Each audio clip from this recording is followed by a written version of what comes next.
Welcome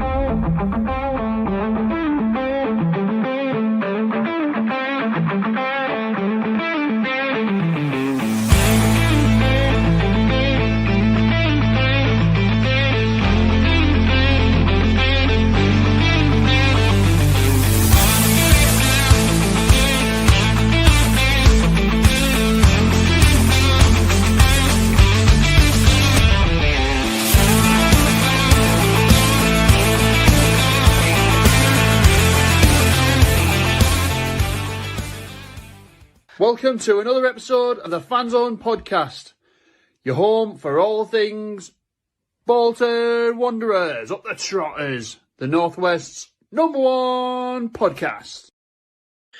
Good evening, ladies and gents. Welcome back to another episode of the preview show brought to you by us here at the Fanzone podcast. Pleasure to have you all with us on what is a fine Thursday evening. Thank you for choosing to spend your evening with us here at the Fanzone. And this evening we are joined by a very special guest. It is Kurt from It's Not Orange, the Blackpool FC podcast. How are you this evening, my friend? Yeah, not too bad. I don't know where you are, but it's absolute torrential rain here, so maybe not quite so fine a Thursday evening. Well, it's cleared up a little bit where I am. But yeah, thank you all for tuning in this evening. It is a pleasure to have some of you in the live chat already, channel members, and especially warm welcome to you as always. I can see a couple of you in here already. Jordan, David, Lee, Lion of Vienna, Radix, Leslie. A very warm welcome to you all. Unfortunately, it is raining in Farnworth. We've had confirmation from Leslie, so if it's not a fine evening, then or whenever you're watching this podcast, actually, maybe you're catching up on the way to the game. We hope you enjoy tonight's show. Blackpool preview shows are notoriously hard to come by for the Fanzone podcast. I can't quite think as to why that might be. But we are joined, as I said, by Not Orange Pod. The link to their socials is in the description. So if you want to find out what one of your Fanzone co-hosts said over on their podcast early in the week, then go and do exactly that. Bloomfield Road. There has been some challenges this season for Bolton Wanderers, and it's not been plain sailing. So what better way to turn things around than Bloomfield Road, the place that we've not won at in 48 years, although it is Nat Lofthouse's 100th birthday this week. Today actually marks 6 years since Football Ventures took over the football club, so maybe the tide is turning for Bolton Wanderers. Who knows, but that's what we'll find out in this evening's show. So I'll roll in our first segment of the evening, where unfortunately for Kurt, we're going to have a look at the season so far.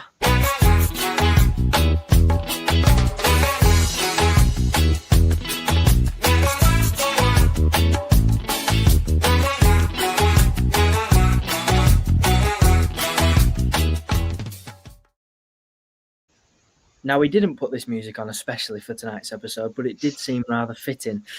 Kurt, I mean, what's gone wrong for Blackpool? Last season looked like you'd sort of cracked something, you were onto something.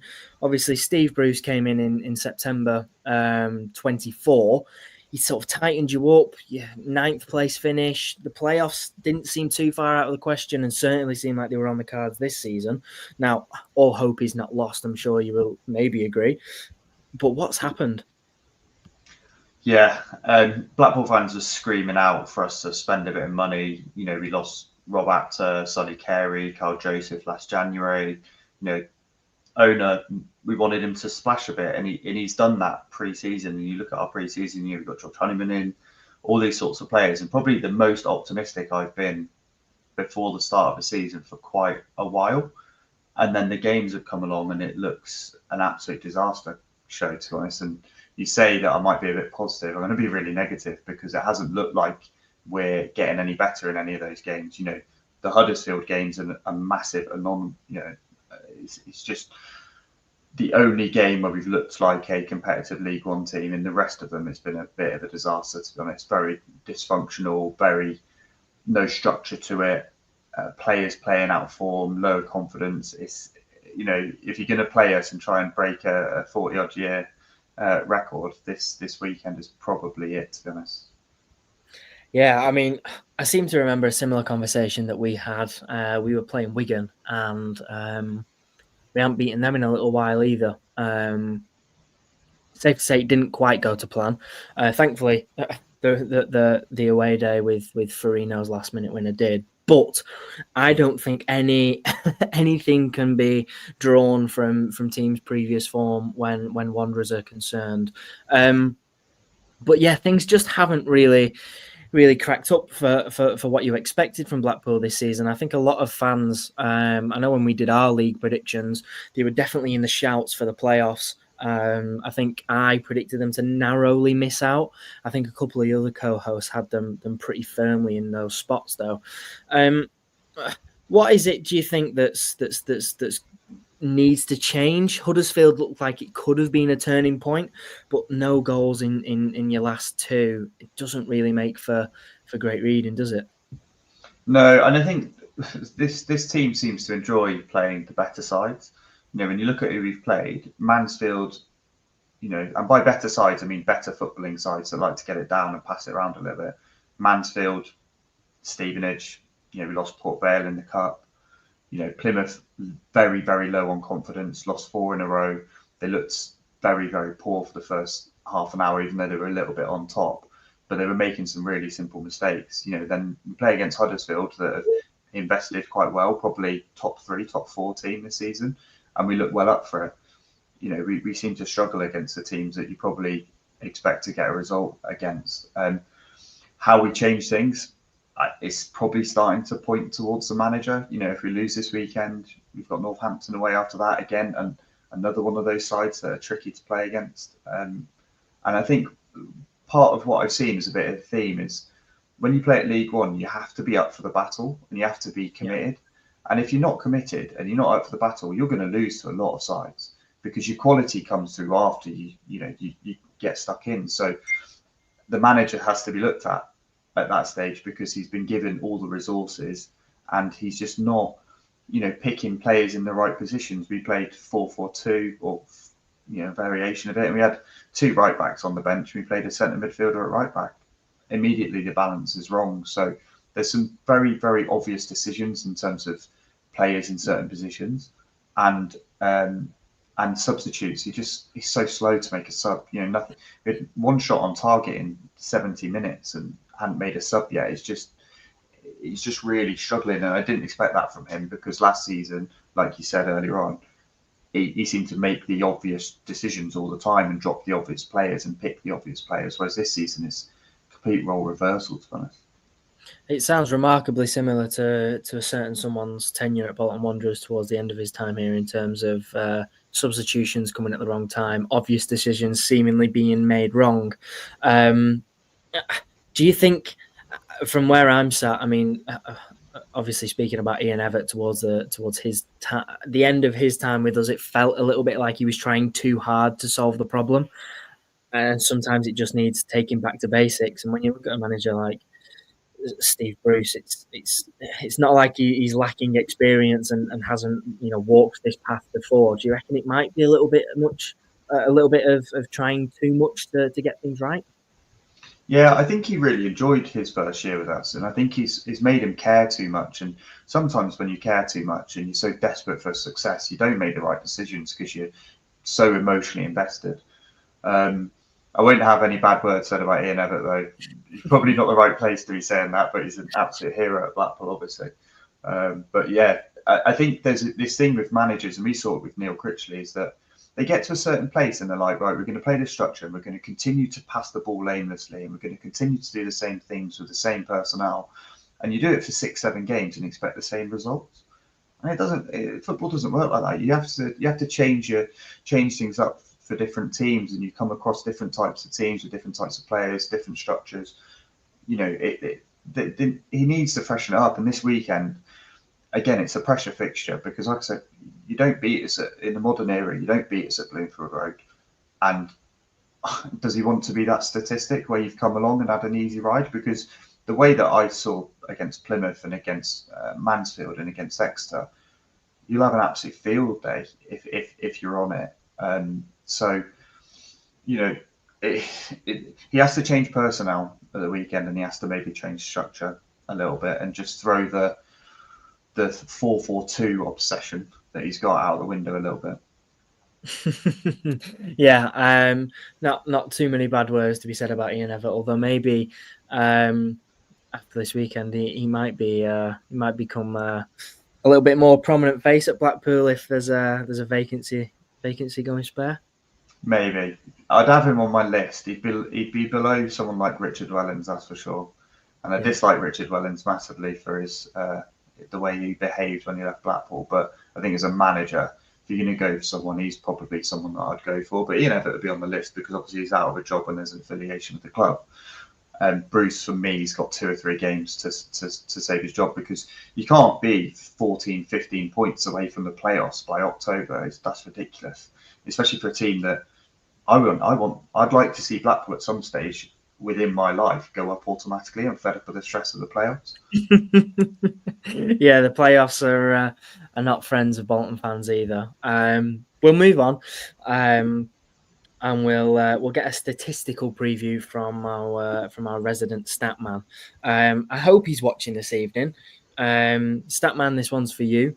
Bolton are heading into choppy waters, and I hope that Callum, we'll use his real name, has reeled himself in this week. Can Wanderers stay afloat, or are we going to see another team caught hook, line and sinker? All fish and sea puns are intended, because we are all Grimsby, aren't we? We'll get stuck in. It is your Get Stat On segment, and we'll hand over to the Statman.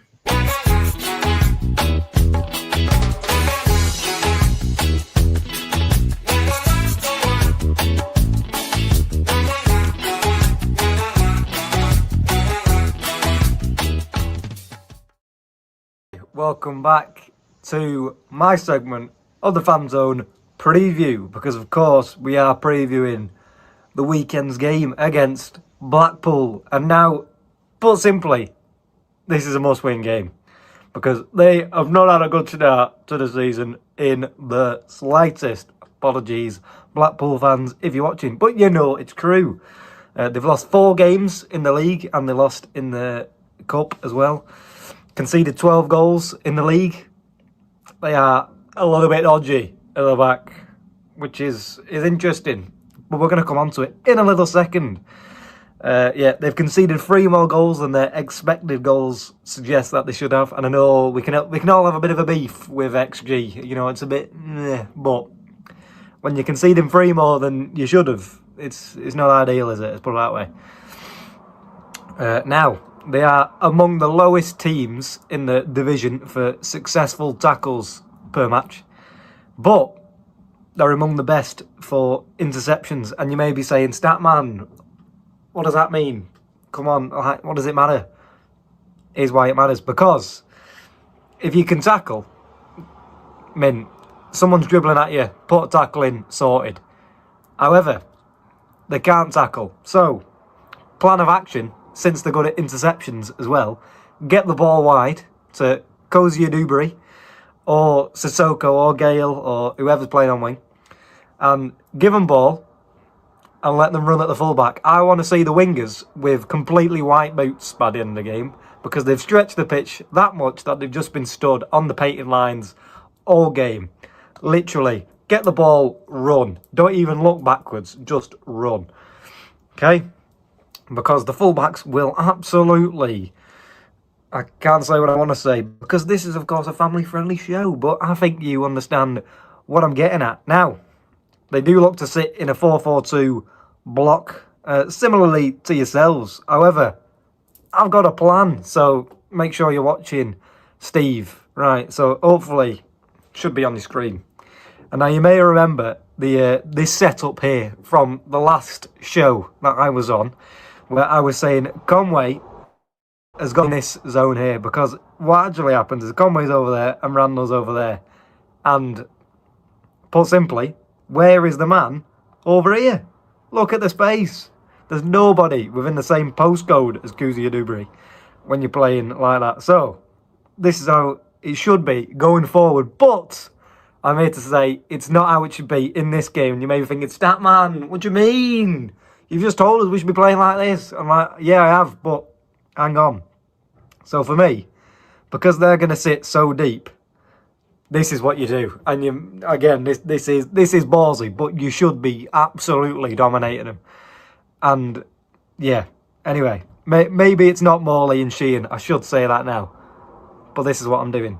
I've drawn a square. One of the midfield two is going to push up into this area next to Cozy Dewberry. And Randall is just going to have a free roll to go anywhere he wants. Now, he might not be him, he might be McAtee, of course. But I want to see him over here, behind Burstow, over here, making a run beyond. Literally everywhere. He can even come here, pick up the ball and drive forward. Because he's going to show what he's actually about in this game. The prime responsibility will fall on him. Because Sissoko is going to have two men on him. Full-back and a winger. Midfielder is going to drop onto Conway, of course, if you're playing like this. Two centre-backs are going to be occupying Burstow, okay, with an eye on the two next to him. This midfielder is going to have to drop on Morley, and this full-back is going to watch Morley, and the winger is also going to sit off. So you can see the mountains of space there, can't you? There's absolutely loads of it. But, of course, there isn't much space in this area here, because you don't want to... They will not want you to have any space there. Now, Randall is going to be here in the pocket. And you may notice there's no one on Randall.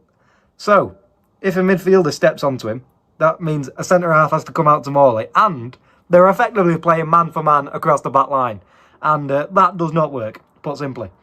Now, what could happen is a striker could drop onto Randall. But then you may notice who's got the freedom of the park? Mr. Josh Sheehan in the middle. So, basically... Morley or whoever the other centre mid is going to push up here, and Randall is going to have a lot of space, and that will create space for someone. There will always be a free man in the attack, and if there's not, it'll be because Sheehan is the free man, and that gives him licence to drive forwards, and he has to make a defender come towards him. And say this man comes towards him, he can simply pass it back to Johnston into the feet of Conway. Now I drew a square instead of a line, but you get the point.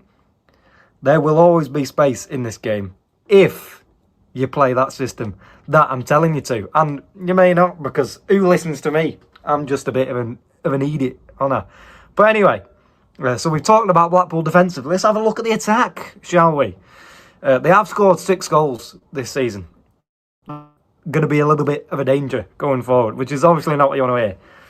Yet they've only created 3.6 expected goals. And they've scored 6, and you may be thinking, how have they done that? Well, they've scored 3 from set pieces. So that's a bit dodgy, is it not? It could be a game for Farino, because he is absolutely massive, gets up. Could be a game for Simons in the middle, because he is also absolutely massive. You know what I mean? It is a game for the big men. And I do not have much else to say. So I will let you enjoy the rest of the Fanzone preview. And I will see you Sunday evening for the review of the game, of course. So, see you very soon. Goodbye. Well, Statman, he makes football sound so simple. I'm not sure on his pronunciation of Cozy Dewberry. I'm not quite sure on his mix-up between squares and lines. But he does a wonderful job, doesn't he? So yeah, thank you very much, Statman. We look forward to seeing how that pans out, and of course, he will return with his review of how the game goes in our post-match podcast. So make sure you tune in for that one. Our Statman does a fantastic job, we think, of analysing these games and picking out what he thinks is going to work. How does that, from a Blackpool fan's perspective, how does that marry up with what you've seen so far? Yeah, I mean, that was my point around we need to change it up, where he's talking about the one overload in midfield. We've then got 2 strikers that are marking 3 defenders, which leaves a lot of space. So I think we need to have a 3 in midfield to match your 3 and then go man for man defending there and look at approaching it that way. We've played you before. You do seem to retain the ball a lot. When we played you before, you retain the ball a lot, and we can't give you the freedom of Bloomfield Road. So I think we should match you and have one up top and then go from there, and then look to break, because we do have pace. We've got Bloxham, he's quick. Dale Taylor's relatively quick. I would be annoyed if CJ plays, but if CJ doesn't play, we've got Hansen and Everway who are also quick, so on the break. So that'll give you something to think about, and that might push your fullbacks back because you've got some really talented players out wide that we probably need to snuff out. So it's good analysis. I think our centre backs parted like the Red Sea on Saturday for one of the chances. If you watch the highlights back, I have no idea where they were. I think I was closer to the striker and I was in the stands.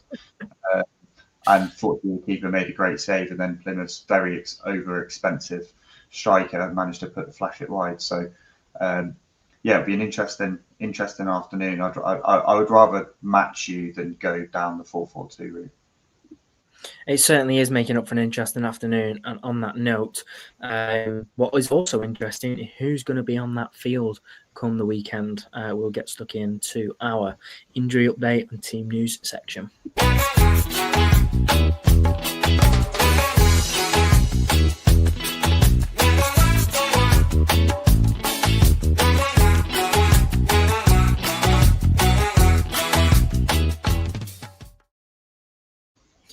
Not too much new news in the form of injuries for Wanderers, which is good news, I suppose.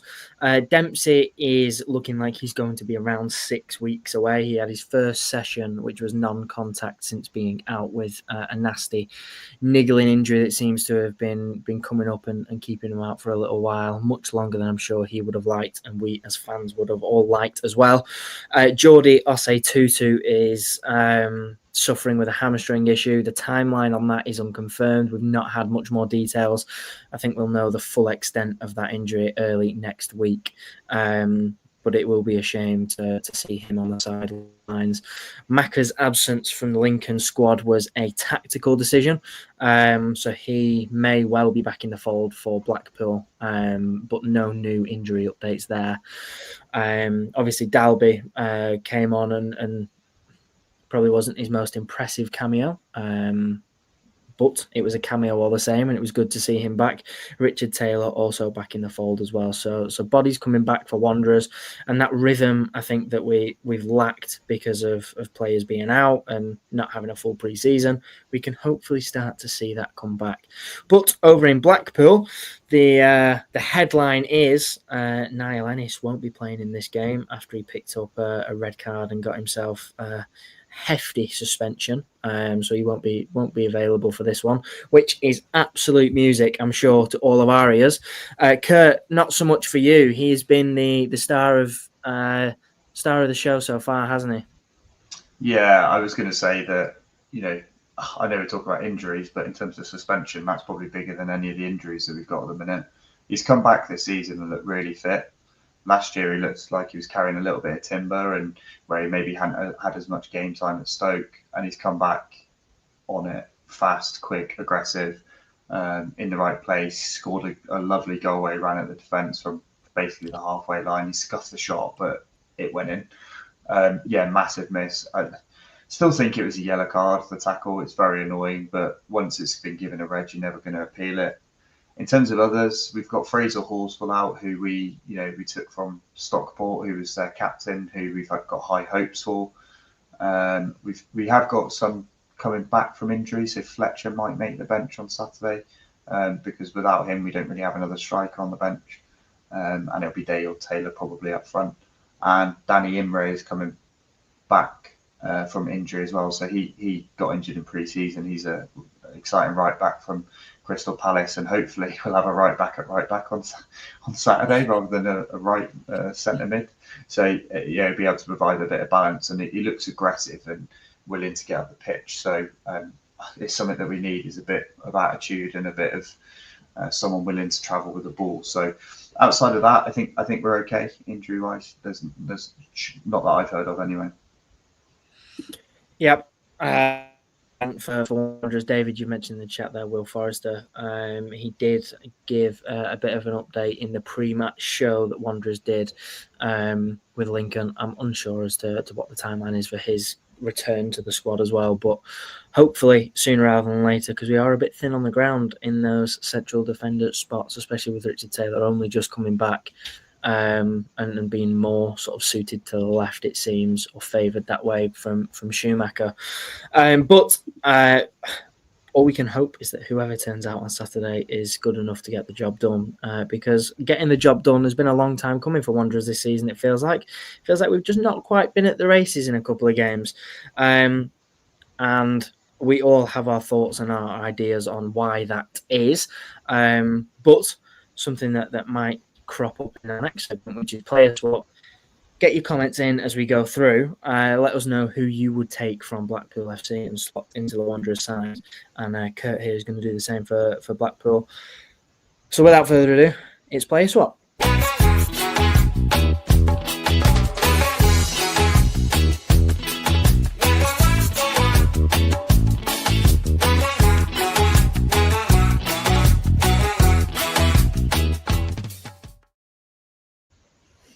Now, I have a feeling there is going to be a lot of similarity in what comes through the comments this evening. So whilst we wait for our viewers to get those in, Kurt, we'll hand over to you. If you could have your pick of anyone out of this Wanderers team, who are you going for and why? Probably more based off of like what we need and what we're missing is probably Joe Randall, picking the ball up, driving with the ball, running with it. I know Koja Duxbury, I can never remember the second name. He's very exciting. That's it, yeah. I know he's very exciting, but I think out wide we do have some exciting players there. What we're missing is someone to link the midfield and attack, and I think Joe Randall does that really well. He was very good against us last year. Before you signed him, January, you got him in January, didn't you? Eventually, you got Randall, yeah. So, well, yeah, he's an exciting player, and I think, if we can keep him quiet, then I think we should have a bit of a successful afternoon potentially if we're on it. So, I really like him as a player. Yeah, signed in the January of this season. I think we're still yet to see the best of Joe Randall. I think he's had a little bit of a slow start to life at Wanderers, but we all know what he's capable of, and exactly as you've described there, that picking up the ball and that creative spark in the 10 has been something that's been a little bit void for Wanderers, not just this season, but I'm thinking back maybe 4-5 seasons gone by where we've lacked that real out-and-out 10. I think Kieran Lee was probably the closest we came in what was a magical League Two season, watching him play football. But yes, it's been a while since we've had that spark.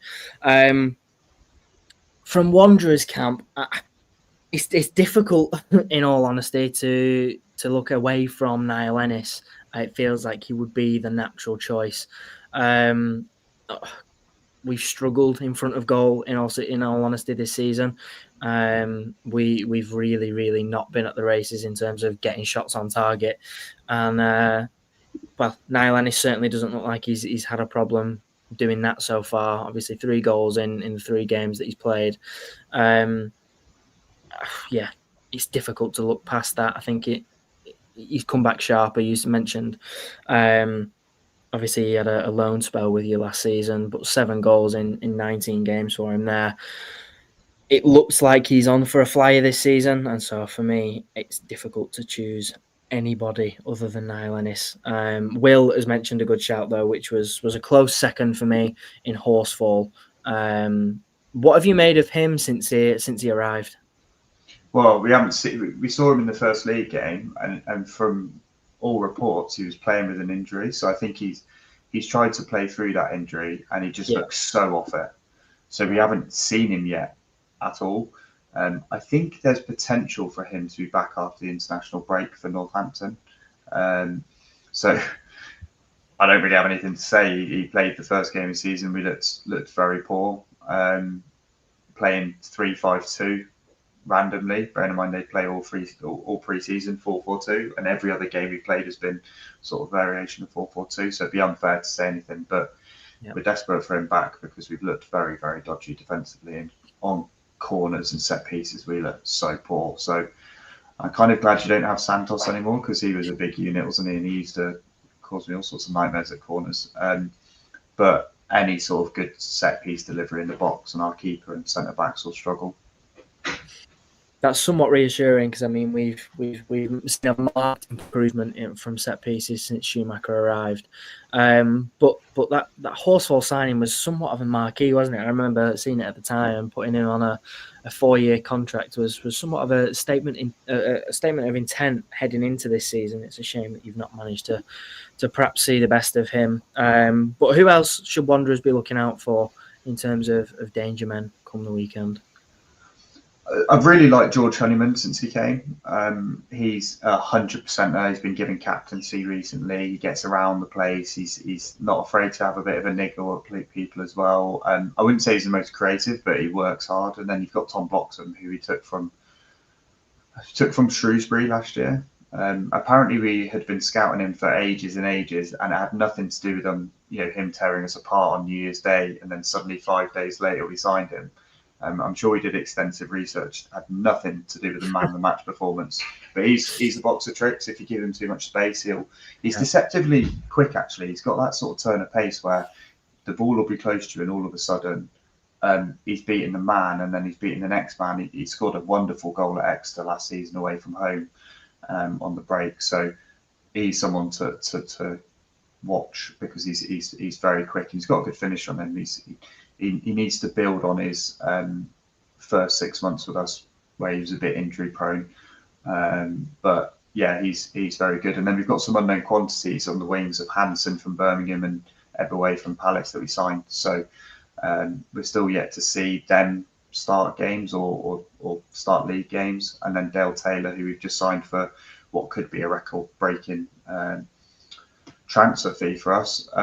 He hasn't had a pre-season, and he's kind of building his fitness up in league games, which isn't ideal. So hopefully at some stage, it'll click. He had a great season at Wigan last year. So can he get to the races earlier in this game? Because I think he struggled in the last two to stay with the pace of the game. Yeah, something that we've seen, especially with a lot of our players that have missed out on that pre-season, have perhaps picked up injuries and been a little bit later back into their getting back up to speed. They've been a little bit longer than some of the others. But before we round off this evening's episode, we'll head into our final segment, which is What's the Score?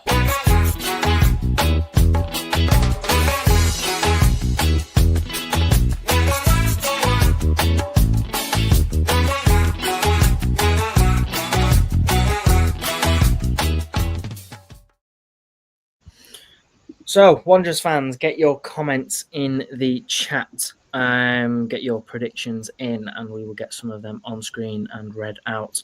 Kurt, since as you're the guest, it makes sense to hand over to you first. What are you feeling ahead of the weekend? If we were playing anybody other than Bolton, if we were playing Huddersfield or something like that, I'd probably say a loss. But considering you've not won in however many games at Bloomfield Road, it feels like this could kickstart our season. I'll go for 1-0 and some sort of either a dodgy own goal or a penalty. Lee Evans to score or Albie Morgan to score the penalty. Yep, that sounds about right, given our track record at Bloomfield Road. I am erring on the side of optimism, which I tend to usually do. Very often that is misplaced. I'm going to go for the same scoreline the opposite way, and I'm going to go for a very cagey 1-0 Wanderers win. And I think it will be an important win for us, and I'm just hoping that it's not a repeat of just having loads of the ball and just whacking shots from everywhere that are a million miles away from where they need to be. I wouldn't mind one chance all game that's just put away neatly. That would do me just fine. Let's have a look in the chat then this evening. We've got David's gone for a towering 3-0 Bolton win. Emphasis on the tally there. Very good, David. I must admit I'm impressed. Rick has gone for a 2-0 Wanderers win. Lion of Vienna 3-1. Farino header, Burstall and Randall. I'm surprised that so many people think we're going to score so many goals because we've looked miles off doing that in our last couple. Jack, 2-1 Blackpool. We dominate the whole game. Blackpool make it last minute with some goal line scrap. No, thank you. I would rather not. See if we've got any more coming through. If you're still typing away, we'll give you a couple of minutes. This evening's episode of the preview show is going to be dedicated to someone very, very special. We had a message come through earlier this afternoon, and we wanted to dedicate this evening's preview show to Paula Hamer, who sadly passed away this week after her battle with cancer. She was an extremely devoted Bolton Wanderers fan for over 65 years, and Eleanor, I believe her name is, got in touch to say, could we give her a little shout out? So we thought we'd dedicate this evening's episode to her, because that's what we like to do here at the Fanzone podcast. So this evening's episode is in memory of Paula Hamer, who sadly lost her battle with cancer, but still managed to get out to as many Wanderers games as she could, even after a diagnosis. And from what I could see in the messages, she seemed like an absolutely tremendous lady, and a proper trooper at that. So this evening's episode is dedicated to Paula. Thank you all very much for watching. We've had a couple more score predictions. We've had a 1-1 and a 0-0. And a comment from Lion of Vienna, they're saying RIP Paula, of which we all share those feelings. Thank you very much for watching. It has been an absolute pleasure to have you all with us. Like I say, every episode, thank you for choosing to spend your evening with us. And a huge thank you to Kurt as well for taking his time out to come and chat to us here on the preview show.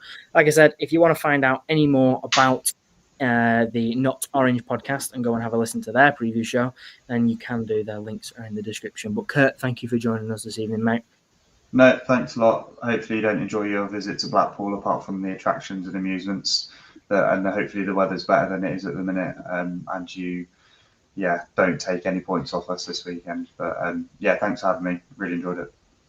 No, it is our pleasure. And all you Wanderers fans, enjoy Coral Island at the weekend. Take care. We will see you in the next one. Join us on Sunday for your post-match podcast. Bye-bye.